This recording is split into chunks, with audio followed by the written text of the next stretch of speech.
This engine left the factory making 276 horsepower.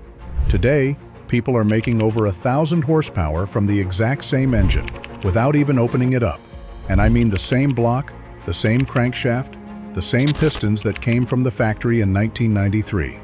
You just bolt on a bigger turbo, add fuel, and it holds.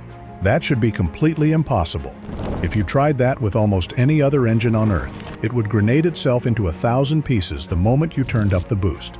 But this one just takes it and asks for more. This is the Toyota 2JZ, and it might be the most overbuilt engine ever put into a normal road car. The real question isn't how much power it can make. It's why Toyota built a road car engine strong enough to survive 4 times its own rating. So let me explain. To understand why this is insane, you have to understand what an engine normally is. An engine is a controlled explosion happening thousands of times a minute.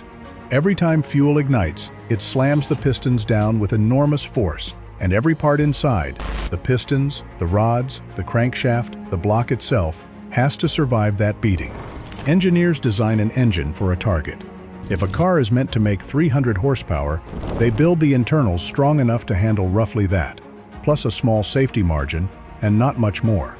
Building it stronger than it needs to be just wastes money and adds weight. So when you take a normal 300 horsepower engine and try to force double the power through it, the parts that were never designed for that simply break. The rods bend, the pistons crack, the block splits. That's the rule. The 2JZ did not get the memo. The 2JZ GTE was a 3-liter, twin-turbocharged, inline 6-cylinder engine, and it powered the car that became a legend, the Mach 4 Toyota Supra. From the factory in Japan, it was officially rated at just 276 horsepower. But that number was a lie, and everyone knew it. At the time, Japanese car makers had a gentleman's agreement to never advertise more than 276 horsepower, no matter how much the engine actually made. So Toyota built this engine, quietly gave it far more capability than the paperwork admitted, and shipped it out into the world. And then the tuners got hold of it and discovered something that didn't make sense. You could ask this engine for 2, 3, even 4 times its rated power, and it just would not die. So how?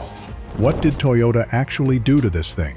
The answer starts with the block, and this is the heart of the whole story. Most performance engines use what's called an open-deck block.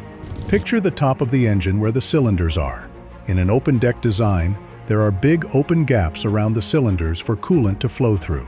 It's cheaper to make, it's lighter, and it cools well. But it has a weakness.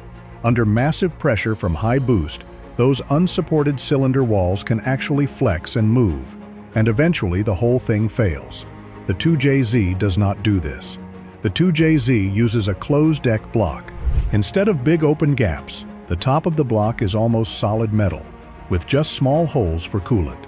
That means the cylinders are braced by thick, solid iron all the way around. They don't flex, they don't move. You can throw enormous boost at them, and they just stand there and take it. And on top of that, the whole block is made of cast iron, thick, heavy, old-school cast iron, when a lot of rivals were already chasing lighter aluminum. Toyota basically built a tank, but a strong block is only half of it. Inside that block, the story keeps getting crazier. The crankshaft, the single most important spinning part in the engine, is forged steel. Forging is a process where the metal is hammered and compressed under insane pressure, which makes it far stronger than a normal cast part. Forged cranks are the kind of thing you expect in a race engine, not in a car you could buy and drive to work. The 2JZ has 7 main bearings supporting that crank, which is more than many rivals, spreading the load and keeping everything rock solid at high RPM. Toyota took an engine that only needed to make around 300 horsepower and gave it the bottom end of something built to make far, far more. It's like building a small wooden footbridge and secretly reinforcing it with enough steel to hold a freight train. And then, there's the way it made its power. The 2JZ GTE used a clever sequential twin-turbo setup. Here's the problem it was solving. Small turbos spin up fast and give you power early, but they run out of breath high up. Big turbos make huge power up top, but they're lazy and slow to wake up down low. Toyota wanted both, so they used 2 turbochargers working in sequence. At low RPM, only the first turbo is active, giving you a quick, responsive punch. Then, as the revs climb, the second turbo kicks in, and suddenly you've got both of them slamming air into the engine for a massive top-end rush. On paper, it was brilliant. It gave the Supra smooth, endless power everywhere in the rev range.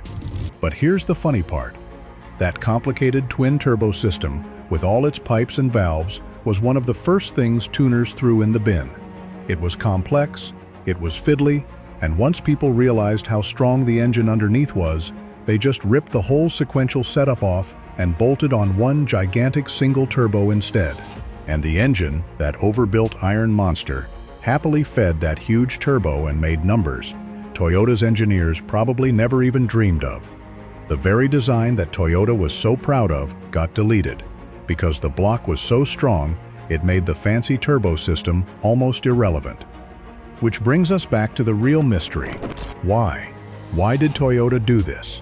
Why overbuild a road car engine to this insane degree, adding cost and weight for power the car would never officially use? And the answer is partly about a moment in history. The 2JZ was designed at the tail end of Japan's bubble economy, a period where Japanese companies had enormous budgets and were obsessed with proving they could build the best, most durable machines in the world. Toyota wasn't cutting corners to hit a price. They were engineering for reliability and refinement with almost no compromise. They wanted an engine that would run forever and stay smooth doing it. And to get that bulletproof reliability, they gave it strength far beyond what the horsepower rating suggested. They weren't trying to build a 1,000-horsepower tuner legend. They were just trying to build something that would never break. The tuning potential was almost an accident, a side effect of over-engineering. And then pop culture did the rest. When the MK4 Supra and its 2JZ became the star of street racing films and video games, the legend exploded. Suddenly, this engine wasn't just respected by mechanics, it was famous with millions of people who'd never touched a wrench. The orange Supra became one of the most recognizable cars on the planet, and the story that spread with it, the engine you can't kill, turned out to be true. But here's the twist, and it's a sad one. The exact thing that made the 2JZ a legend is the reason it could never be made again. That thick cast iron block that shrugs off 1,000 horsepower? It's heavy, and it's expensive to produce. In today's world of strict emissions rules, fuel economy targets, and cost-cutting, no company would ever build a road car engine that over-engineered. It's the opposite of what modern efficiency demands. Manufacturers now build engines that hit their exact target and not a bit more, precisely to save weight, cost, and fuel. The 2JZ was gloriously wasteful. It was strong for the sake of being strong. And that mindset is simply gone. So when you hear that a 2JZ can take 1,000 horsepower on stock internals, you're not just hearing a fun fact about an engine. You're hearing the fingerprint of an entire era of engineering that will never come back. Toyota accidentally built an immortal engine, and then the world changed so much that it became impossible to ever build another one like it. So what do you guys think? Is the 2JZ the greatest engine ever made, or is it overhyped because of the movies? Let me know down in the comments. And if you enjoyed this breakdown, subscribing really helps the channel out. Thanks for watching, and I'll see you in the next one.